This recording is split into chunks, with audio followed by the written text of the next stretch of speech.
dan sekarang Osmaniyah. Di manakah Osmaniyah? Osmaniyah menantik Amir Bahr mereka yang bernama Piriz untuk menjaga kawasan sebelah timur dan jangan membiarkan Portugis sampai ke sebelah timur. Tiba-tiba kerajaan Osmaniyah yang masih ada ketika itu mendapat tahu bahawa Portugis bukan saja berjaya sampai ke timur, tetapi telah mengajarkan kerajaan Melaka. Assalamualaikum warahmatullahi wabarakatuh. Alhamdulillah. Alhamdulillah alamin wa bihi nasta'in. Wal 'aqibatu lil muttaqin wa la 'udwana 'alal zalimin. Alhamdulillah, pada malam ini kita dapat bersama dengan TV Bandar Nasional atas tajuk Sejarah Melaka selepas kejatuhan Granada. InsyaAllah kita akan lihat apakah kesan kejatuhan Granada di Andalusia, sebuah kerajaan Islam, dan Melaka juga sebahagian daripada kerajaan yang bertahta pada masa yang sama. Sebelum kita lebih jauh, kita mulakan dengan ayat yang Allah ingatkan kita tentang Yahudi dan Nasara. Auzubillahi minasyaitonir rajim. Walan tarda ankal yahudu wan nasara hatta tabi'a millatahum. Qul innallaha wal huda wa in ittaba'tahum fatadri ja'aka min ba'daladzi ja'aka min minallahi min waliyyin wa nasir. Surah An-Nasr. Dan tidak mungkin perintah pada kamu Yahudi dan tidak juga Nasara, sehinggalah kamu mengikuti agama mereka. Katakanlah bahawa petunjuk Allah ialah petunjuk yang hakiki. Dan sekiranya kamu mengerti hawa nafsu kamu, mereka, selepas datang pada kamu ilmu, maka tidak ada lagi lah pada kamu pelindung daripada Allah dan tidak ada penolong. Dan inilah Allah mengatakan kita tentang Yahudi dan Nasara. Dan hari ini kita cuba melihat peristiwa yang sama berlaku pada masa yang dulu, yaitu di kerajaan Andalusia. Kerajaan Andalusia Islam ialah kerajaan yang bertapak selama 800 tahun. Dan kita lihat kerajaan ini akhirnya jatuh pada tahun 1492. Dan gambar ini gambar yang cukup menyayat hati kita. Gambar Khalifah Islam yang terakhir, yaitu Abu Abdullah Muhammad Bani Ahmad yang berada sebelah kiri di atas kuda hitam, yang menyerahkan kota Granada kepada pemerintah baru, yaitu Ferdinand dan Isabel. Pemandangan ini cukup menyayat hati kita, kerana inilah yang menjadi titik tolak kepada penjajahan seluruh negara Islam kemudian yang jatuh satu persatu, bermula daripada Granada. Dan kita lihat di sini ialah peristiwa yang berlaku di Spanyol. Apakah hubungan dengan kita di Melaka? Dan rentetan daripada kejatuhan inilah kita lihat mereka datang ke sebelah timur untuk meneruskan agenda yang sama seperti apa yang berlaku di Granada ini. Apakah yang berlaku di Granada? Ini ialah surat penyerahan Granada daripada Khalifah Islam kepada Ferdinand dan Isabel, yaitu kedua-duanya suami isteri yang memang berkahwin tujuannya lah untuk memerangi Islam. Dan surat ini mengakui bahawa Granada akan diserahkan oleh Khalifah Islam kepada Kristian dan diterima oleh Ferdinand dan Isabel, dan diberikan syarat bahawa sebagaimana umat Islam telah memberikan keamanan kepada seluruh penduduknya sama ada Islam dan bukan Islam ketika merintah Andalusia selama 800 tahun, maka harapan yang sama diberikan kepada raja ini supaya berpegang janji bahawa umat Islam diberikan jaminan sama, jaminan keselamatan, jaminan kesejahteraan, dan tidak ada paksaan untuk menukar agama. Dan itulah perjanjian yang berlaku ketika itu pada tahun 1492. Dan perjanjian itu telah ditandatangani walaupun mendapat bantahan daripada umat Islam. Dan inilah raja yang dimaksudkan tadi.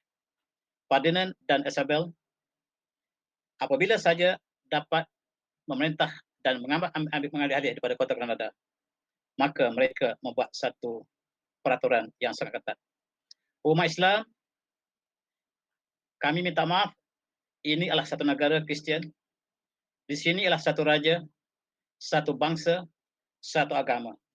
Umat Islam tidak boleh tinggal di Spanyol, dan oleh itu mereka dipersilakan keluar, ataupun pilihannya lah dikristiankan ataupun mati. Hanya 3 pilihan, iaitu keluar segera, ataupun Kristian, ataupun mati. 3 pilihan yang diberikan oleh Ferdinand dan Isabel terhadap Islam, dan oleh sebab itu tuan, jangan percaya kepada perjanjian apabila kita melakukan perjanjian dengan orang bukan Islam. Mereka tidak ada ismah. Mereka tidak ada sebab untuk mereka patuhi perjanjian yang dilakukan oleh Islam pada mereka.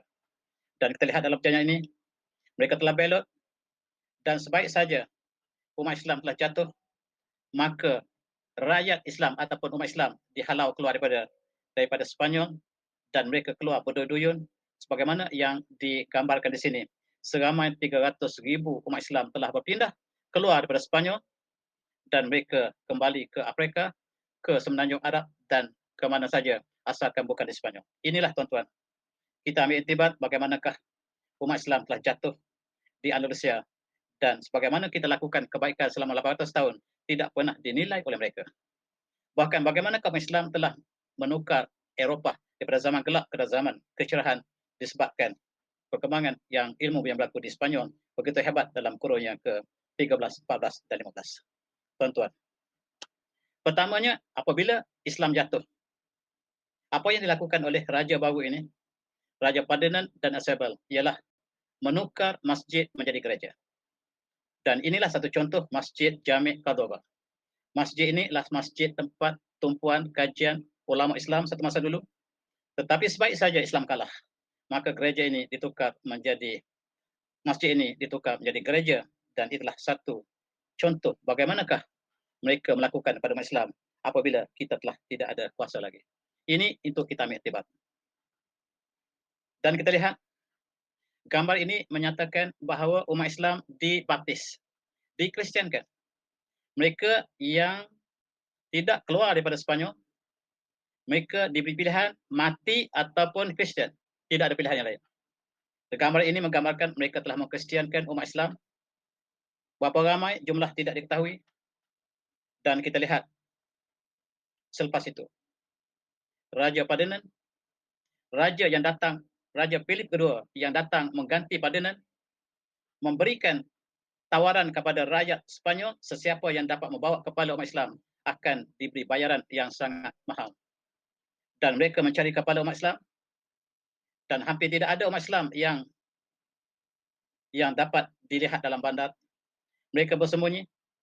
Dalam titah ini dikatakan bahawa 60,000 kepala umat Islam telah dipancung dan dibawa ke istana untuk mendapat anugerah. Dan inilah nasib umat Islam.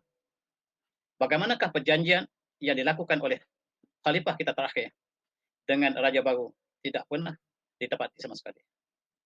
Dan walan tada'an kal yahudi wal nasara hatta tad'u min tahun. Dan itulah yang Allah ingat kepada kita, bahwa Yahudi dan Nasara tidak akan reda selain pada kita mengerti agama mereka. Dan ini benar-benar terjadi di Spanyol. Dan inilah gambaran yang mereka sebut sebagai mahkamah taftish ataupun inquisition, yaitu mengkristiankan orang Islam. Dan siapa yang engkar akan menerima hukuman mati.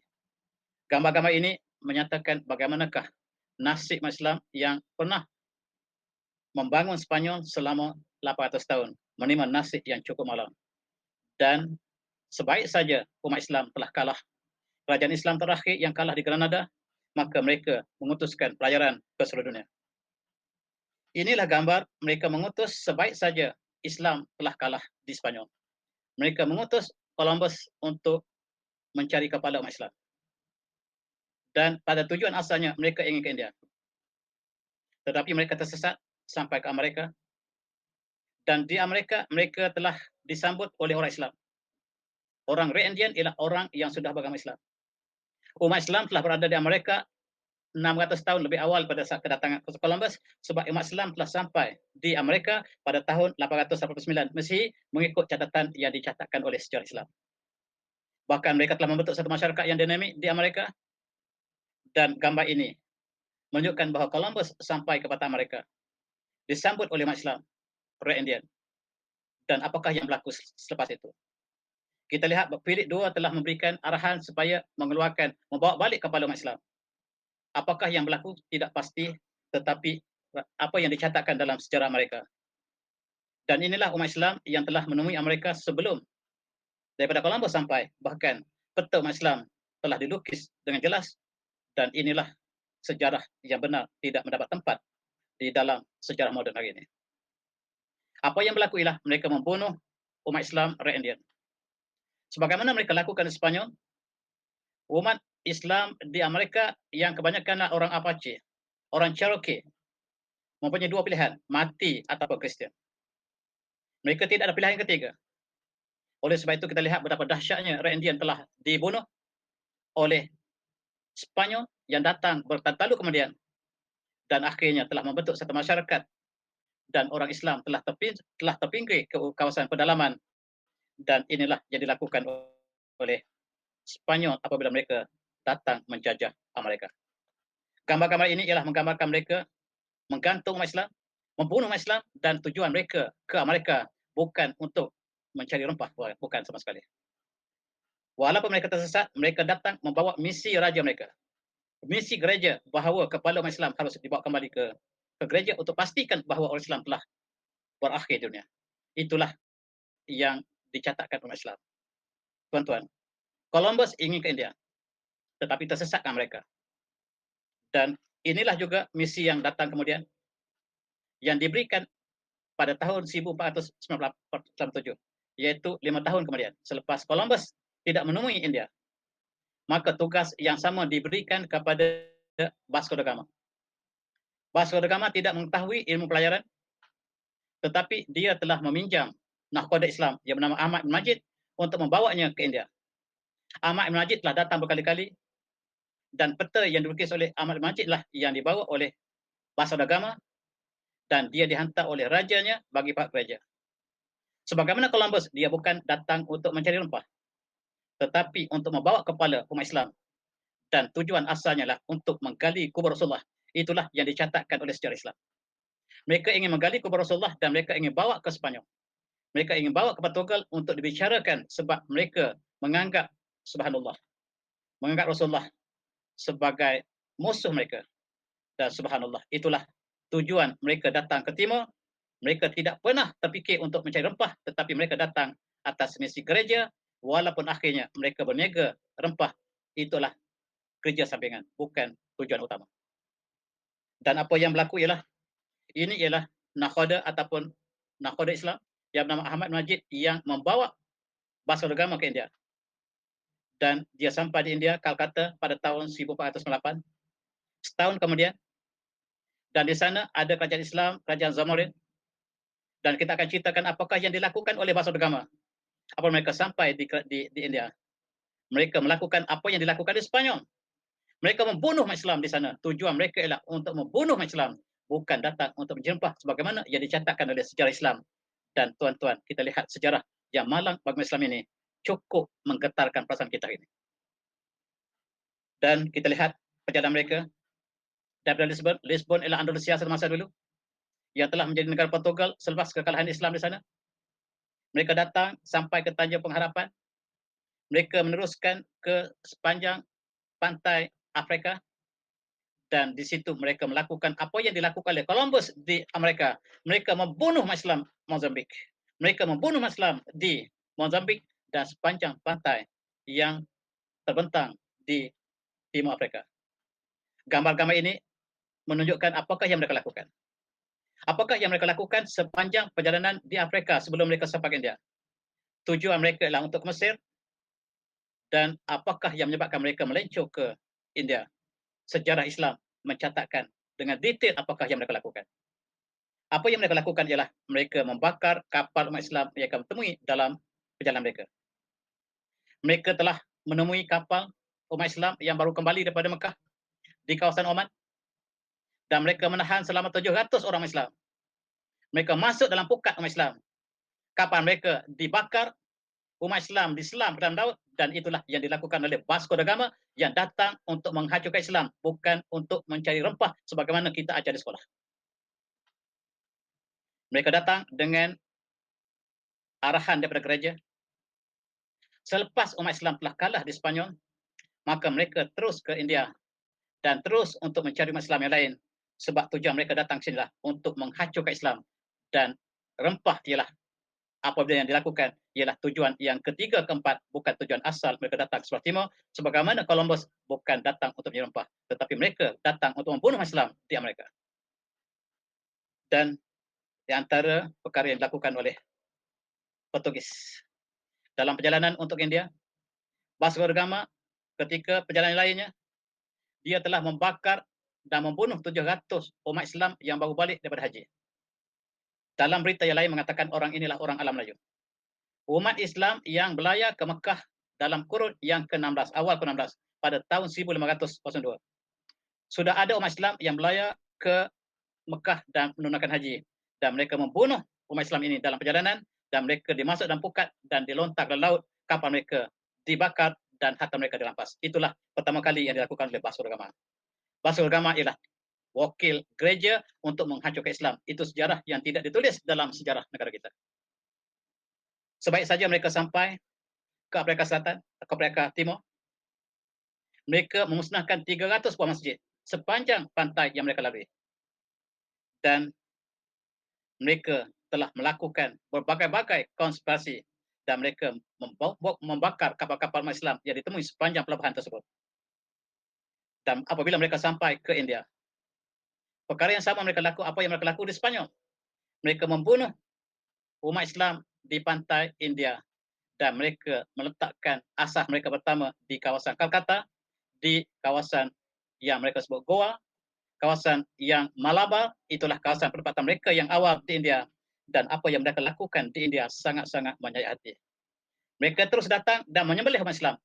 Umat Islam yang pertama yang mereka temui, mereka sembelih wanita diperkosa, dan mereka lah yang menyebar penyakit sifilis yang pertama di Asia. Asia tidak pernah ada penyakit sifilis, tetapi pelayar-pelayar, tentera-tentera Portugis yang datang untuk menghancurkan Islam inilah yang membawa benih penyakit sifilis yang pertama di Asia Tenggara, di Asia, terutamanya di India.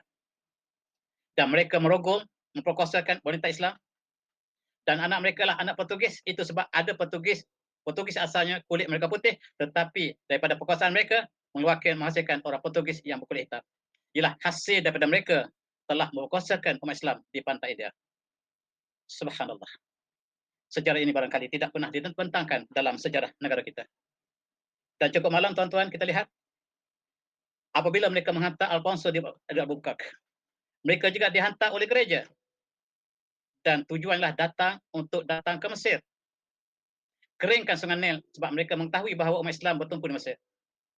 Kemudian terus ke Madinah dan menggali kubur Rasulullah untuk dibawa balik ke Portugal untuk dibicarakan. Itu tujuan Alfonso de Albuquerque yang dihantar ke sebelah timur. Tetapi apabila mereka sampai ke laut di sebelah timur, tentera ataupun armada tentera Osmaniyah yang sedang berkawal di Laut Arab, mereka tidak boleh pergi mendekati Mesir dan mereka terpaksa pergi ke India. Dan apakah yang berlaku di India? Subhanallah, cukup menyayat hati. Ini dinyatakan oleh ulama kita bernama Syekh Zainuddin Al-Malbari. Tulisan bukunya Tuhfah Al-Mujahidin yang tertinggal dalam bentuk manuskrip yang sekarang telah dicetak. Dan siapakah Syekh Zainuddin Al-Malbari ini? Dia murid kepada Al-Asqalani, Ibnu Hajar Al-Asqalani. Dan apabila sampai saja Portugis di India, kita boleh baca buku Tuhfah Al-Mujahidin, bagaimanakah sikap mereka. Dan Zainuddin Al-Malbari ini, Syekh Zainuddin ini menulis kitab fiqh yang terkenal Fathul Mu'in yang tuan-tuan baca di masjid. Kebanyakan masjid membaca kitab ini. Itu kenal dia adalah seorang pejuang mujahidin yang bersama-sama untuk menyeru jihad terhadap Portugis, sebab Portugis telah melakukan keburukan yang sangat-sangat dahsyat. Saya petik sebahagian daripada perenggan yang ditulis oleh Syekh Zainuddin. Apakah yang berlaku dia sebelum mereka datang ke Melaka? Dan mereka mengatakan bahawa di sini sampai saja di India mereka tidak benarkan umat Islam berlayar ke Mekah. Dan kemudian mereka membakar masjid sebagaimana mereka melakukan di Spanyol. Kemudian mereka menghancurkan Al-Quran, membakar Al-Quran. Dan mereka membawa salib supaya umat Islam tunduk kepada mereka di pantai India. Kemudian mereka memburukkan Rasulullah SAW. Dan mereka, sebahagiannya mereka tangkap orang India Islam dan dijadikan hamba. Dan wanita diperkosakan sebagaimana kita sebutkan tadi. Dan sebahagiannya mereka menukar agama umat Islam ke agama Kristian, dan itulah misi mereka yang asal untuk datang ke sebelah timur. Dan saya baca sedikit apa yang tulis oleh Zainuddin dengan terjemahan sebelah kanan. Dia mengatakan, wakal muslimin hum akbaru adaihim walidzalika wajahu anwan min amal wahsyiyah min al-mutaghalin walladhi damaru mamlakat al-muslimin wa masjidihim wa minhum la kasirah wa qatal minhum kasirin. Dan tuan-tuan boleh baca terjemahannya. Mereka telah membakar umat Islam, memaksa mereka masuk Kristian, dan kanak-kanak yang dihasilkan, yang dilahirkan oleh wanita yang diperkosakan, cukup menyayat hati umat Islam. Itulah yang dilakukan oleh Portugis. Sebaik saja mereka sampai ke India, bahawa dendam ke sumat mereka. Mereka telah diperintah oleh Islam selama 800 tahun dengan adil dan amanah. Tetapi sebaik saja mereka telah mengalah ke Islam, mereka membalas dendam sama ada dengan mereka, dan sekarang mereka datang ke India dengan tujuan sama. Sebagaimana Columbus telah menghancurkan Amerika, maka demikianlah Vasco da Gama menghancurkan umat Islam di India dengan misi yang sama. Sekarang mereka menuju ke Melaka. Sebelum itu kita lihat bagaimanakah mereka lakukan. Dan tuan-tuan boleh baca dalam buku terjemahan sekarang, telah diterjemahkan dalam bahasa Inggeris, Tuhfah Al-Mujahidin. Dan kalau tuan baca dalam bahasa Arab yang asal, lebih menjiwai apakah yang dilakukan dengan sangat-sangat menyayat hati kita. Dan tuan-tuan, kita lihat kerajaan Islam satu demi satu telah jatuh. Kita lihat kembali sejarah umat Islam, bagaimana kerajaan umat Islam selepas Rasulullah, kerajaan Umayyah, kerajaan Abbasiyah, kemudian kerajaan Seljuk, kerajaan Osmaniyah, kerajaan Mughal di India, dan kerajaan Melaka. Inilah antara kerajaan-kerajaan yang mewarisi daripada kepimpinan Rasulullah yang datang secara bersiri satu demi satu. Dan Melaka antara ialah kerajaan Islam yang terakhir yang bakal dihancurkan oleh Portugis apabila hancurnya kerajaan Andalusia, kerajaan Granada yang dihancurkan oleh Ferdinand dan Isabel. Dan mereka sekarang menuju ke Melaka. Dan kita lihat sejarah Melaka sebelum diserang oleh Portugis. Ketika pemerintahan Sultan Al-Fatih di Istanbul, ketika pembukaan kota Konstantinopel, dan Sultan Al-Fatih telah melantik Sultan Mansur Shah di Melaka sebagai gubernur kerajaan Osmaniyah. Bermakna Melaka ialah sebahagian daripada naungan Osmaniyah. Dan sebagaimana bendera Osmaniyah, demikianlah rupa bentuk bendera Melaka ialah bendera Osmaniyah, iaitu bulan bintang. Dan tuan-tuan dapat lihat di masjid kita di seluruh alam Melayu, masjid kita ada bulan bintang, itu ialah simbol Osmaniyah. Itu bukan simbol Islam. Menggambarkan pengaruh Osmaniyah ke dalam budaya kita begitu besar sehingga masjid masih mengekalkan bola bintang sebagai simbol Islam, dan sebenarnya simbol itulah simbol Osmaniyah. Dan Sultan Mansur Shah dilantik sebagai gubernur kerajaan Islam di sebelah timur, dan itulah hubungan di antara Osmaniyah dengan Melaka. Kapal Melaka cukup besar. Ini adalah antara kapal yang dipunyai oleh Sultan Mansur Shah yang memuat cukup besar, dan kapal ini yang disediakan oleh Laksmana Hang Tuah. Dan Hang Tuah telah sampai ke Istanbul satu masa, bertemu dengan Sultan Ahmad Fatih, dan membawa wathikah pelantikan Sultan Mansur Shah sebagai gubernur kerajaan Osmaniyah di sebelah timur. Walaupun sejarah ini tidak pernah dicatatkan dalam sejarah negara kita, tetapi sejarah Turki menyatakan bahawa di antara Turki dengan antara Osmaniyah, Turki dengan alam Melayu mempunyai hubungan bahawa kita berada di bawah naungan Osmaniyah. Dan kita mempunyai senjata yang dipunyai oleh Osmaniyah. Dan itulah persediaan kita ialah untuk pertahankan negara Islam ini.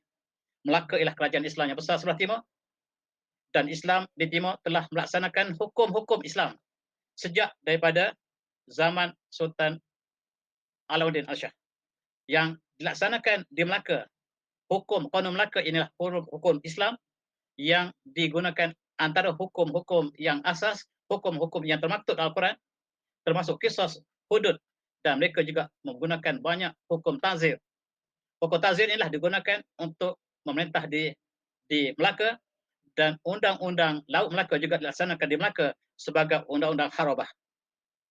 Dan kita perhatikan di Melaka sudah ada kerajaan Islam melaksanakan hukum Islam, dan kemudian hukum ini dilaksanakan di bawah negeri di negara kita, termasuklah di Melaka, di Pahang, di Kedah, di Perak, melaksanakan hukum hudud yang dipetik dari Al-Quran dan yang dipetik daripada hukum Qanun Melaka yang ada hubungan dengan undang-undang di Osmaniyah. Tetapi ada sejarah mengatakan bahawa hukum Qanun Melaka dipengaruhi oleh Hindu. Itu tidak benar sama sekali, tuan-tuan. Itu yang mereka sebut itulah sebahagian daripada hukum ta'zir yang dilaksanakan dalam undang-undang tersebut, yang menggunakan budaya tempatan sebagai untuk melaksanakan takzir atas kesalahan-kesalahan yang tidak mencapai tahap hudud dan sebagainya. Tuan-tuan, inilah suasana yang di Melaka ketika itu. Dan mereka sampai ke Melaka. Apa yang mereka sampai di Melaka? Mereka tidak boleh melakukan apa yang mereka lakukan di Amerika. Columbus sampai di Amerika membunuh. Dan Vasco da Gama, Alfonso de Malacca sampai di India membunuh. Sampai di Melaka, mereka ingin bunuh sama seperti mereka lakukan di India. Tetapi nanti dulu, orang Melaka bukan sembarang orang. Mereka mempunyai teknologi, mempunyai tamadun lebih tinggi daripada Portugis sendiri. Maka kita datang dengan plan B. Plan B, kita tidak membunuh secara langsung. Kita berpura-pura bersahabat dengan mereka. Di sini timbulnya rempah. Maka Lopez de Esquirol datang bertemu dengan Sultan Mahmud Shah. Wahai tuanku, kami datang daripada jauh. Kami datang untuk perhambakan diri kami kepada Sultan. Izinkanlah kami, apalah sudinya, kami dibenarkan untuk berniaga di Patah Melaka. Kami sangat suka makan rempah. Kami akan beli rempah dan berniaga di Patah Melaka. Maka inilah timbulnya perkataan rempah. Mereka berpura-pura dengan rempah. Walaupun mereka dalam kapal mereka penuh dengan rempah, sebab mereka mengambil alasan supaya mereka mendekati orang-orang Melaka, dan sekarang mereka sedang mencari proksi mereka untuk masuk dalam kota Melaka, dan pengkhianat sedang menunggu ataupun mencari peluang untuk bersama penjajah. Tuan-tuan, apa yang berlaku di India? Apa yang berlaku di India adalah sebahagian daripada Raja Islam bersama dengan Portugis untuk menghancurkan kerajaan Zomorin yang induk. Dan sekarang plan yang sama dilakukan di Melaka. Mereka mencari pengkhianat Melayu untuk bersama-sama mereka menghancurkan Islam di Melaka. Dalam perancangan mereka yang sangat teliti, akhirnya kota Melaka jatuh pada tahun 1511 di bawah Alfonso de Albuquerque. Maka itulah sejarah kenal. Maka kita lihat jatuhlah kerajaan Islam yang sangat-sangat penting di sebelah kanan, di sebelah timur. Melaka ialah kerajaan yang sangat besar ketika itu. Negara maritim yang sangat terkenal dengan perkapalannya, dengan pelayarannya, dan dialah satu kuasa Islam yang besar di timur-timur. Dan kalaulah dikalahkan Melaka, maka mereka boleh bergembira sebagaimana mereka telah menguasai Andalusia. Dua kerajaan Islam yang jatuh ke tangan mereka ialah Andalusia dan Melaka sekarang. India mereka tidak kisah sangat sebab mereka dapat kalahkan dengan mudah di pantai India, tetapi Melaka mereka raingkan dengan begitu besar sekali sebab Melaka adalah kerajaan yang sangat besar ketika itu. Dan apa yang mereka rampas ialah senjata-senjata yang canggih dari Melaka. Inilah yang membezakan sejarah Melayu dengan sejarah Portugis. Portugis mengatakan sejarah orang Melaka sejarah yang sangat hebat. Mereka mempunyai meriam yang sangat besar, mereka mempunyai senapang yang cukup hebat, dan mereka merampas 3,000 senapang daripada orang Melaka. Orang Melaka kalah bukan kerana teknologi, mereka kalah kerana pengkhianat yang membuka pintu kota kepada Portugis. Itulah yang kita harus ambil pelajaran. Tuan-tuan yang saya hormati, bilakah orang Melayu menggunakan senjata api? Kita lihat Melaka, alam Melayu berada di bawah Osmania. Apa yang Osmania ada, kita ada di sini. Dan tukar-tukar senjata Osmania sentiasa datang ke sini, membuat persediaan dan senjata-senjata dibuat di merata tempat di alam Melayu, termasuklah di Aceh, di Melaka, di Johor, di Maluku, Ternate, dan inilah kawasan-kawasan yang Raja Osmania menghantar wakil-wakil senjata untuk persediakan alam Melayu daripada serangan musuh. Dan sekarang apabila Portugis menyerang Melaka, kita sudah ada senjata yang canggih. Kita bukan kalah kerana senjata. Kita kalah kerana ada pengkhianat di dalam lipatan sejarah kita. Dan itulah yang harus kita pelajari dalam sejarah kita, sebab sejarah boleh berulang. Setiap masa dan ketika sentiasa ada pengkhianat dalam masyarakat Islam, dan itulah yang kita harus pelajari. Dan kita punya semeriam yang sangat hebat, tetapi akhirnya kita kalah, dan mereka bergembira dan menyambut besar-besaran kemenangan ke atas Melaka, yang mereka kongsi kegembiraan mereka mengalahkan Andalusia yang besar sekali dengan mereka kalahkan Melaka. Maka dua kawasan ini, dua kerajaan ini, dan inilah cukup sungguh berarti bagi mereka. Mari kita lihat ke belakang, tuan-tuan. Bilakah sejak permusuhan antara Islam dan Kristian? Dan dalam perang salib yang pertama, yang berlaku pada tahun 1088, Paus mereka bernama Paus Urban yang kedua. mengisytiharkan perang ke atas umat Islam. Dan dia membuat satu khutbah sebelum melancarkan serang yang pertama. Dan tuan-tuan dengar sebahagian daripada ucapannya. Dia mengatakan bahawa kita wajib memerangi umat Islam. Umat Islam ialah bangsa yang barbarian. Mereka sebut pagan. Dan kita adalah umat yang beriman, yang Allah jaga, dan mereka adalah penyembah syaitan.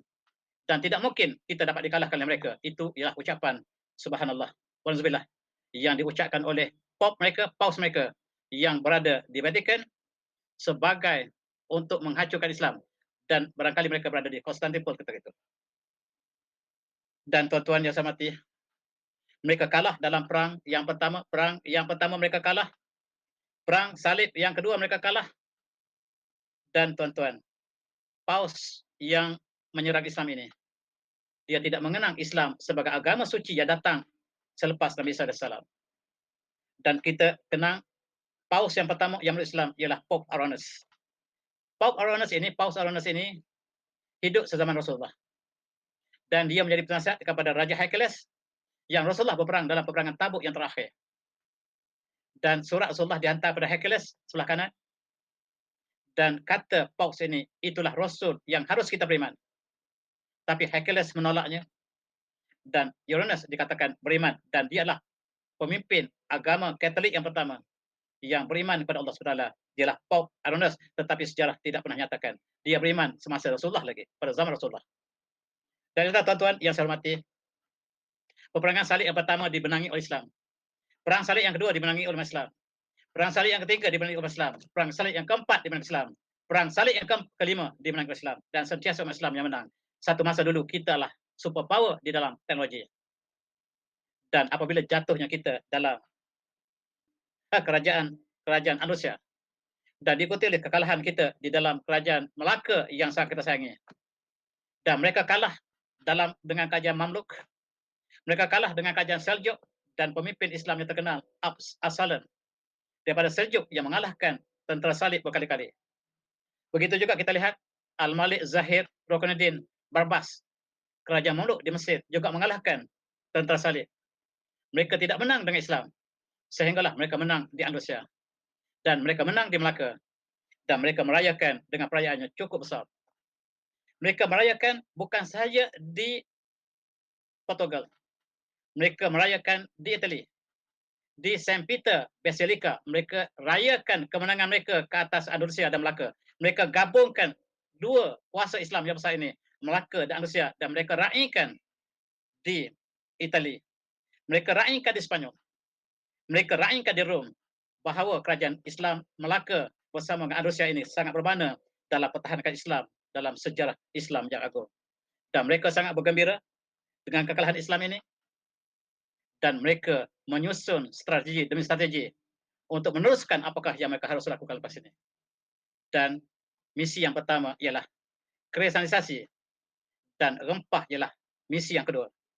Dan mereka lihat pedagang-pedagang Arab, pedagang India banyak berniaga rempah, dan mereka cuba membawa rempah ke Eropah. Dan rempah di Eropah ini boleh digunakan untuk mengawet makanan dan sebagainya.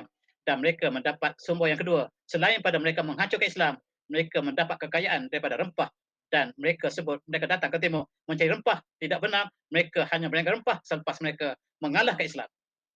Tujuan asalnya ialah untuk membunuh Islam. Itulah yang dicatatkan oleh Islam. Yang dicatatkan oleh Syekh Zainuddin Amari yang kita baca dalam kitab tadi. Dan kita lebih percaya pada catatan umat Islam daripada catatan yang dinyatakan oleh orientalis, tuan-tuan. Dan sekarang Osmaniyah. Di manakah Osmaniyah? Osmaniyah telah menatik admiral mereka, Amir Bahr mereka, yang bernama Pires, untuk menjaga kawasan sebelah timur dan jangan membiarkan Portugis sampai ke sebelah timur. Tiba-tiba kerajaan Osmaniyah yang masih ada ketika itu mendapat tahu bahawa Portugis bukan saja berjaya sampai ke timur, tetapi telah mengajarkan kerajaan Melaka. Dan ini menimbulkan kemarahan Khalifah Islam ketika itu Sultan Sulaiman Al-Qanuni memanggil Piriris sebagai ketua armada Laut Islam Osmaniyah di Laut Arab dan bicarakan dilakukan di Kairah. Kenapakah kamu membiarkan Portugis sampai ke sebelah timur? Dan Piriris telah dihukum pancung. kerana membiarkan musuh untuk mengalahkan dua kerajaan besar di sebelah timur. India, kerajaan Zamorin, kerajaan Malabar, dan kerajaan Melaka. Dan selepas itu demi satu kerajaan Ternate, kerajaan Maluku jatuh satu demi satu. Dan ini menimbulkan kemarahan Khalifah Islam Osmaniyah, yaitu Sultan Khalifah Sulaiman Al-Qanuni. Walaupun demikian, ketika Portugis berada di Melaka, tuan-tuan, mereka sangat takut sekiranya rangkaian ataupun armada Osmaniyah sampai ke Melaka. Dan mereka sedang bersedia untuk bertempat dengan Turki Osmaniyah. Dan kita ingat, tuan-tuan, Melaka ialah khalifah ataupun Gubernur Osmaniyah. Dan Aceh juga Gubernur Osmaniyah. Maluku juga nama asalnya Al-Muluk, juga kerajaan Islam di bawah pengaruh Osmaniyah. Dan sekarang tiba masanya kerajaan Osmaniyah menyediakan angkatan yang besar yang berpusat di Aceh untuk mengambil kali kembali dan Melaka inilah. Inilah piriris yang dipancung oleh kerajaan Osmaniyah sebab membiarkan Portugis. Bagaimanakah kamu sebagai tentera laut yang terbaik di dunia ketika itu dapat melepaskan tentera Portugis untuk menghancurkan Islam di sebelah timur? Maka dia telah dipancung di Mesir. Dan inilah, tuan-tuan, umat Islam punya teknologi yang sangat tinggi. Kita sudah ada torpedo ketika Portugis belum ada. Torpedo yang dihasilkan oleh umat Islam. Kita juga ada roket. Roket kita yang ciptakan pada tahun 1933. Dan Amerika NASA masih mengakui teknologi yang mereka hantar ke langit ialah teknologi Islam. Dan umat Islam lah yang menciptakan alat-alat peperangan yang hebat, dan Melaka juga mempunyai sebahagian daripada teknologi tersebut. Tetapi Melaka kalah bukan kerana teknologi, tapi pengkhianatan yang berlaku daripada dalam istana Melaka sendiri. Dan tuan-tuan, Osmaniyah telah menyediakan perang yang besar yang merosak di Aceh. Maka beberapa kali Osmaniyah bersama dengan seluruh umat Islam datang menyerang Portugis di Melaka. Dan beberapa kali pada tahun 1937, kemudian diikuti 47 dan seterusnya. Dan kita lihat apakah yang berlaku dalam sejarah Portugis di Melaka. Tuan-tuan, kita lihat sinopsisnya. Peperangan yang dilakukan oleh Sultan Aceh Alauddin bersama dengan Osmaniyah, dan mereka tidak dapat untuk mengalahkan Portugis di Melaka. Kemudian diatur lagi serangan demi serangan oleh kerajaan Osmaniyah menggunakan seluruh umat Islam di Mekah, daripada India, daripada Patani, yang berkumpul di Aceh untuk menyerang Portugis di Melaka. Pada satu ketika, tentera Portugis sudah hampir kalah. Tentera Portugis telah hampir kalah, tuan-tuan. Dengar betul-betul. Tetapi ada pengkhianat datang daripada sebelah selatan bersama dengan Portugis, memberikan bantuan makanan, menyebabkan Portugis mendapat bantuan daripada yang dihantar melalui Muang, dan Portugis dapat melepaskan napas sehinggalah bantuan datang daripada Lisbon dan mengalahkan tentera Osmaniyah yang dipimpin bersama dengan Aceh. Tuan-tuan, kita lihat sekali lagi pengkhianatan berlaku. Tuan-tuan cari ketika Sultan apakah yang berlaku di sini. Dan ketika itulah Tun Silana menjadi bendaharanya, yang kemudian Aceh bersama dengan Osmaniyah datang menyerang kerana mereka memberi bantuan kepada Portugis. Dengar betul-betul. Apabila saya sebut perkataan ini, saya diserang oleh seluruh negara. Dengar baik-baik bahawa ketika kerajaan Osmaniyah bersama dengan Aceh mengepung Portugis di Melaka, dia dibantu oleh tentera daripada, dan terselamatlah, dan masa yang lebih lama Portugis bertapak di Melaka. Kita harus pelajari bahawa dalam sejarah Islam sentiasa ada pengkhianat yang bersama dengan musuh Allah. Inilah yang kita sebut dalam sejarah ini. Dan tuan-tuan, kita lihat orang Melayu berpantun, kalau roboh kota Melaka, papan di Jawa kami dirikan. Kalau sungguh bagai dikata, badan dan nyawa hamba berikan. Tuan-tuan, kerajaan Osmaniyah bersama dengan kerajaan-kerajaan kecil di kawasan Asia Tenggara, termasuk daripada Jawa, daripada Sumatera, daripada Aceh, dan seluruh umat Islam berpadu untuk menghancurkan Portugis di Melaka. Dan dikatakan kota Melaka telah roboh. Melaka ada kota, tetapi umat Islam sangat sedih dengan jatuhnya kerajaan yang bersifat kota di Melaka, tetapi mereka gembira sedikit sebab papan di Jawa kami dirikan. Maka di Jawa telah terdiri kerajaan papan. Kerajaan papan yang ada di Jawa itu ialah kerajaan Cirebon, kerajaan Demak, dan kerajaan-kerajaan lain yang ada di Pagaruyung, kerajaan di Brunei, yang bersama-sama umat Islam untuk menghancurkan Portugis di Melaka dan menggambarkan bahawa seluruh umat Islam bersatu untuk menghancurkan umat Islam, untuk menghancurkan Portugis di Melaka, tetapi sebahagian daripada umat Islam bersama dengan Portugis. Ini sejarah yang kita harus pelajari, dan kita harus belajar daripada sumber Islam. Jangan kita baca daripada sumber Johor, jangan kita baca daripada sumber Aceh saja, jangan daripada sumber Petani saja. Kita lihat daripada sumber Aceh, sumber Turki yang barangkali lebih murni, sebab mereka menulis sejarah ini ketika peristiwa itu berlaku. Dan tuan-tuan, kalaulah benar sebagai dikata, badan dan nyawa hamba serahkan, maksudnya ialah berjuang bersama dengan Islam yang dipimpin oleh Utsmaniyah, maka kita serahkan jiwa kita untuk berjihad. Maka Allah akan balaskan jiwa yang dikorbankan untuk menentang orang kafir di Melaka yang disimbolkan oleh Portugis. Maka berjuang, berjihad menentang Melaka ini, menentang Portugis ini, maka Allah akan ganjarkan. Maka pantun yang kita sebut pada zaman berzaman, kalau roboh kota Melaka, papan di Jawa hamba dirikan. Di kerajaan di Jawa hanyalah kerajaan papan, tetapi yang roboh ialah kota. Melaka ada kota, Jawa tidak ada kota, tetapi Jawa ada kerajaan kecil yang istananya daripada papan. Kalau sungguh bagi kita kata, sekiranya benar perjuangan ialah perjuangan Islam, perjuangan menentang penjajahan jihad yang menentang orang kafir, maka saya serahkan jiwa saya.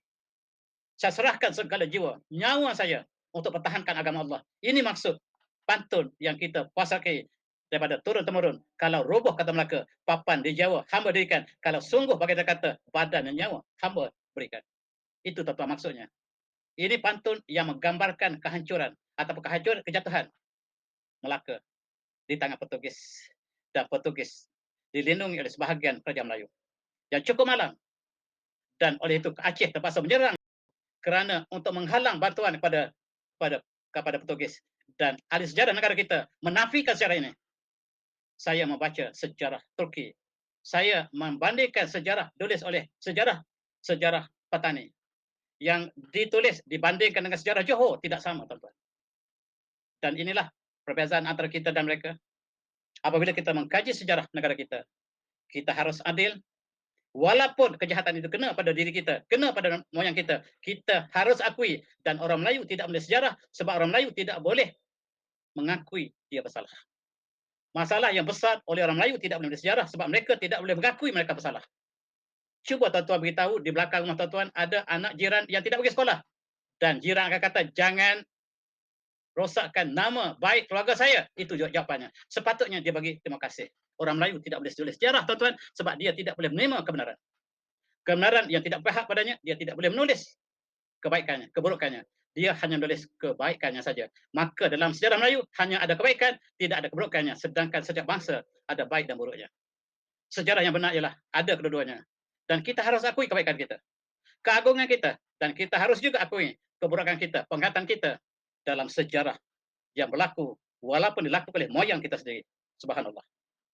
Dan tuan-tuan, kerajaan-kerajaan yang ada di alam Melayu, daripada Ternate, Tidore, daripada Bone, Brunei, Kutai, Cirebon, bersama untuk menghancurkan Portugis. Tetapi Portugis hanyalah dikalahkan oleh Belanda kemudiannya pada tahun 1641. Dan tuan-tuan, kita lihat sejarah bagaimanakah Jawa di bawah pimpinan Adipati Yunus yang telah mengumpulkan tentera yang sama besar untuk menghancurkan Portugis, tetapi masih tidak berjaya. Itulah perjuangan kita, dan kerajaan Melaka ialah kerajaan yang besar. Dan lebih daripada itu, kita telah kalah pula di Ternate. Portugis meneruskan perjalanan ke Ternate, Maluku, dan kita jatuh lagi di sana. Perjuangan diteruskan, dan mereka terus mengkristiankan umat Islam di Ternate, dan mereka terus mengkristiankan di Maluku. Dan inilah sejarah yang barangkali tidak menjadi keutamaan dalam sejarah kita, bahawa mereka datang ialah misi untuk mengkristiankan penduduk tempatan. Dan mereka juga kalah. Sultan Maluku satu masa dapat menghalau Portugis dengan jihad yang diserukan kepada penduduk Maluku ketika itu yang dibantu oleh penduduk Islam yang setempat. Ini gambar Alfonso de Barca yang diagungkan di Portugal, diletakkan sebagai simbol perjuangan mereka yang menghancurkan Islam di sebelah timur. Dan Columbus dipuji sebab Columbus menghancurkan Islam di Amerika, dan Alfonso de Barca menghancurkan Islam di India dan menghancurkan Islam di Melaka. Kemudian rangkaian mereka menghancurkan Islam di Ternate, Maluku, dan di kawasan-kawasan yang sebelah timur, dan mereka bersama dengan Spanyol. Spanyol dengan mereka datang ke sebelah timur, mereka berpakat, tuan-tuan. Dalam sejarah barat, Spanyol dengan Portugis ialah mengambil bangsa yang sama. Mereka daripada mazhab Katolik. British dan Belanda, mereka ialah daripada Protestan. Oleh sebab itu, British tidak boleh berkawan dengan Portugis. Tetapi British boleh berkawan dengan Belanda. Begitu juga Spanyol tidak boleh berkawan dengan Belanda, tetapi boleh berkawan dengan Portugis. Portugis dengan Belanda satu jiwa dan satu hati. Dan apa yang dilakukan di Spanyol, mereka lakukan di negara Islam yang bernama Alhamdulillah, yang sekarang kita panggil Manila. Manila ialah bandar Islam, pusat perkembangan Islam yang besar, pemerintah Islam yang besar di situ. Maka datang orang yang kedua, Spanyol, mengalahkan umat Islam. Dan apa yang dilakukan pada umat Islam di Alhamdulillah, yang sekarang nama Manila, cukup dahsyat untuk kita kenang. Dan tuan-tuan, kita tidak ada sejarah yang asli yang mencerita bagaimanakah hancurnya umat Islam di Manila. Dan Manila, Luzon ialah negara Islam yang besar selain daripada Melaka. Kita dapat gambarkan sebagaimana yang mereka lakukan di Spanyol, yang mereka lakukan di Granada. Itulah yang mereka lakukan di Luzon. Umat Islam hancur, tidak ada seorang pun di Luzon yang tertinggal. Yang masih ada, mereka keluar dari Luzon dan mereka bertapak di Mindanao. Dan perjuangan sisa-sisa umat Islam masih ada di Mindanao sekarang, tuan-tuan. Dan itulah cukup menyayat hati.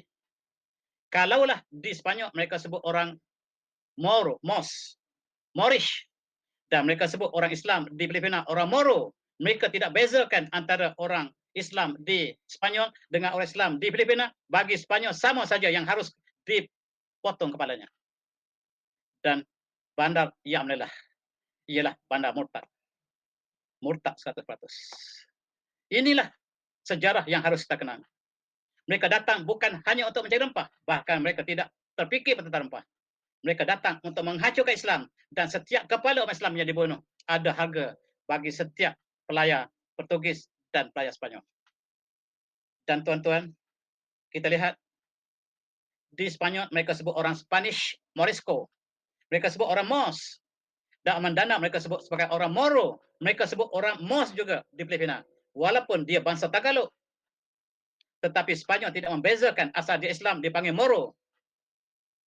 Dan mereka tidak sampai ke negara kita, mereka dibahagi dua.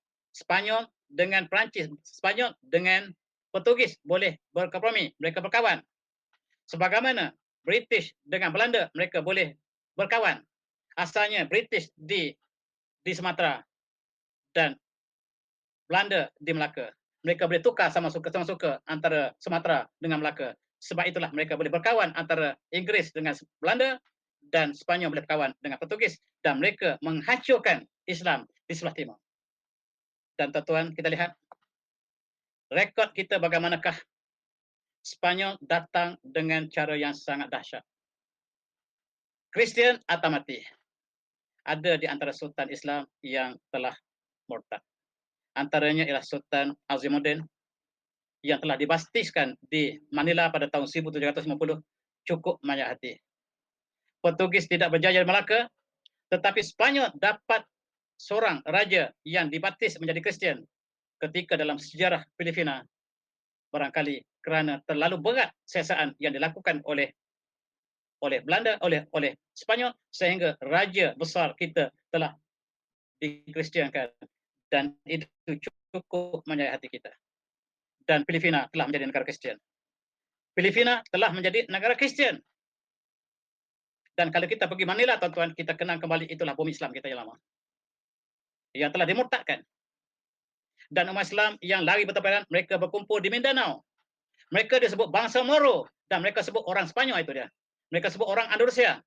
sedangkan mereka tak ada hubungan dengan Rusia. Mereka adalah orang Tagalog, tapi disebut sebagai orang Moro untuk menggambarkan bahawa British ataupun Sepanyol tidak pernah membezakan Islam sama ada timur ada barat. Mereka mengatakan bahawa asalkan Islam, namanya Moro. Dan tuan-tuan yang saya hormati, Belanda datang selepas Portugis. Dan cerita kita sangat panjang, tuan-tuan, barangkali kita boleh berhenti di mana-mana. Dan kita pula di bawah Belanda. Belanda juga cukup dahsyat apa yang dilakukan di Melaka dan apa yang dilakukan di Sumatera, apa yang dilakukan di Jawa lebih dahsyat pada apa yang dilakukan di seluruh alam Melayu. Dan kita lihat mereka timbul pejuang-pejuang kita seperti Syekh Yusuf, Tajul Al-Khawati, ulama kita daripada Makassar yang berjuang menentang Belanda. Ulama-ulama kita berpakat dan mereka menyusun jihad. Sebagaimana kita lihat Kota Melaka tadi, nyawa dan badan kami serahkan, kami berjihad dengan nama Allah. Itulah yang dilakukan ulama kita. Antaranya lah Syekh Yusuf yang telah berjuang menentang Belanda bersama dengan pejuang-pejuang berjawa, bersama dengan pejuang-pejuang alam Melayu menentang Belanda. Akhirnya Syekh Yusuf telah ditangkap dan dihantar ke Afrika Selatan, dan dia telah membentuk satu masyarakat yang besar, dinamik di Afrika Selatan, dan kita menjadi contoh kepada Mandela apabila Mandela berjuang untuk menghapuskan sistem apartheid di Afrika Selatan, dan dia menunjukkan Syekh Yusuf inilah sebagai idola dia, sebagai simbol perjuangan. Tetapi sayang kita tidak ditunjukkan sejarah Syekh Yusuf di Afrika Selatan yang menjadi inspirasi kepada Mandela. Dan kita lihat bagaimanakah umat Islam bersatu seluruh dunia. Belanda tidak dapat menahan serangan yang dilakukan oleh para ulama sebab mereka datang untuk mati. Belanda berpendapat bahawa orang yang berjuang untuk hidup, mereka berjuang untuk hidup, tidak dapat mengalahkan orang yang berjuang untuk mati.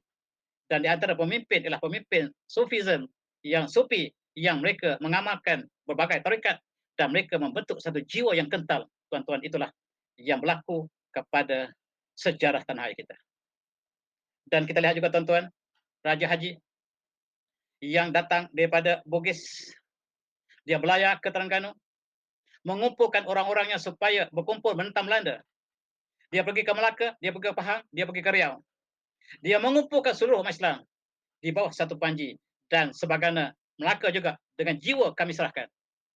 Mereka berjuang untuk berjihad menentang Belanda. Dan tuan-tuan lihat catatan, sebelum syahidnya Raja Haji di Teluk Ketapang di Melaka, ini surat yang kutuliskan. Dia menulis warkah menunjukkan bahawa bangsa Melayu mengkhianati perjuangannya.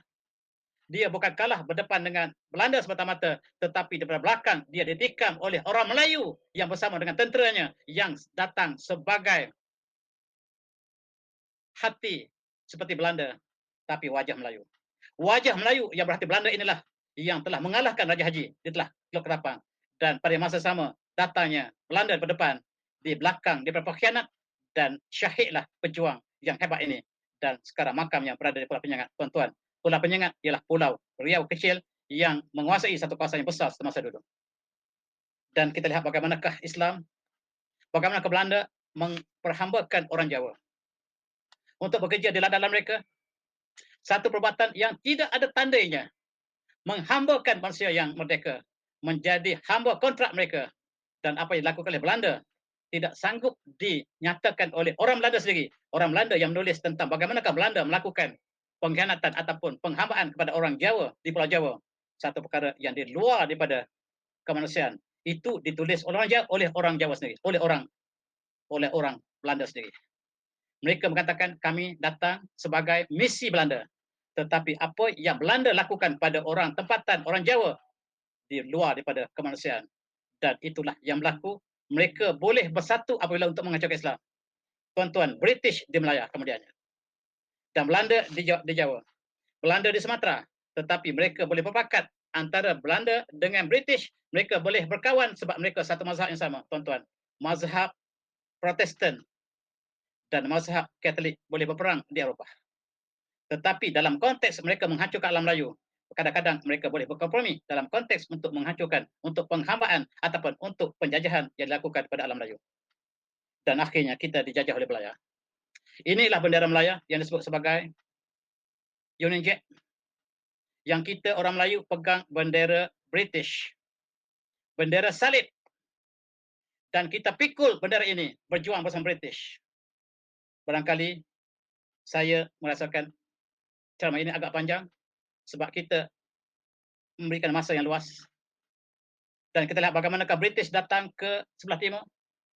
Apa yang mereka tidak catatkan ialah mereka menghancurkan sampai di Australia. Mereka membunuh orang tempatan. Mereka membunuh orang tempatan dan mereka sampai ke Melaka. Mereka sampai ke Pulau Pinang. Mereka ingin membunuh orang Pulau Pinang. Tetapi orang Melayu kelihatannya lebih cerdik daripada orang di Australia. Dan orang Melayu tidak jadi dibunuh secara langsung di Pulau Pinang. Dan mereka membuat helah sebagaimana mereka lakukan plan B mereka. Kami datang untuk sewa Pulau Pinang. Tetapi di Australia mereka terus membunuh. Orang Maori dibunuh secara langsung. Ini gambar mereka perhambakan orang Aborigin di Queensland pada tahun 1908 baru saja. Dan mereka menjadikan hamba abdi. Sebahagian mereka membunuh.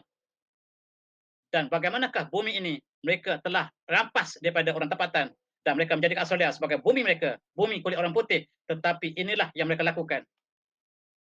Inilah yang dilakukan oleh Captain Cook yang sangat jahat.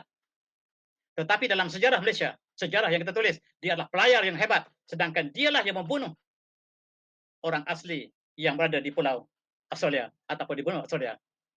Selepas 100 tahun, 200 tahun yang berlalu, Perdana Menteri Australia pada tahun 1999, John Howard mengatakan, iyalah kami dulu orang jahil, kami bunuh kamu.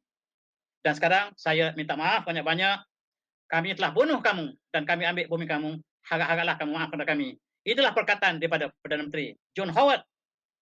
Walaupun sebelum ini dia tidak nak mengaku bahawa dia membunuh orang tempatan.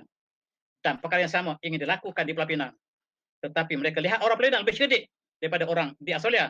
Mereka menggunakan plan C, tidak menggunakan plan untuk terus membunuh. Sebagaimana Portugis membunuh di India. Sebagaimana Columbus membunuh di Amerika. Dan British ingin melakukan perkara sama untuk lakukan pembunuhan di Pulau Pinang. Tetapi mereka tidak jadi untuk membunuh terus. Dan mereka mengatakan, kami datang untuk menyewa tanah. Mereka datang ke Singapura. Mereka katakan, saya datang untuk menyewa Teluk Belanga. Saya nak buat di sini. Akhirnya jatuh pada British. Sebab British menggunakan plan D, E apabila bertemu dengan orang Melayu. Menunjukkan orang Melayu jauh lebih maju daripada bangsa di Australia. Di New Zealand. Barangkali di India juga.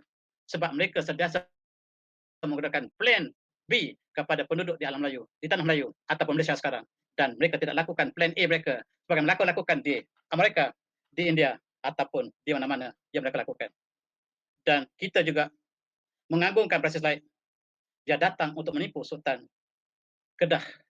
Bagaimanakah Presiden Lai berpakat dengan Kedah, berpakat dengan Siam supaya menghancurkan Sultan Kedah.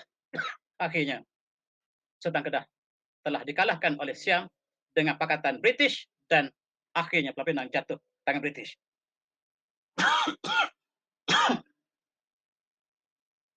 Saya minta maaf. Mungkin kita berhenti di sini dan kalau ada masa kita cuba panjangkan pada ruang lain. Saya minta maaf kalaulah bahasa saya terkasar dan kepada radio Indonesia On sebab saya tiba-tiba batuk tidak dapat meneruskan ucapan ini sebab dia datang sebab daripada dalam. Dia datang dalam-dalam dan saya tidak dapat teruskan kata ini. Saya sudahi dengan wabillahi taufik. Assalamualaikum warahmatullahi wabarakatuh. Dan saya serahkan kembali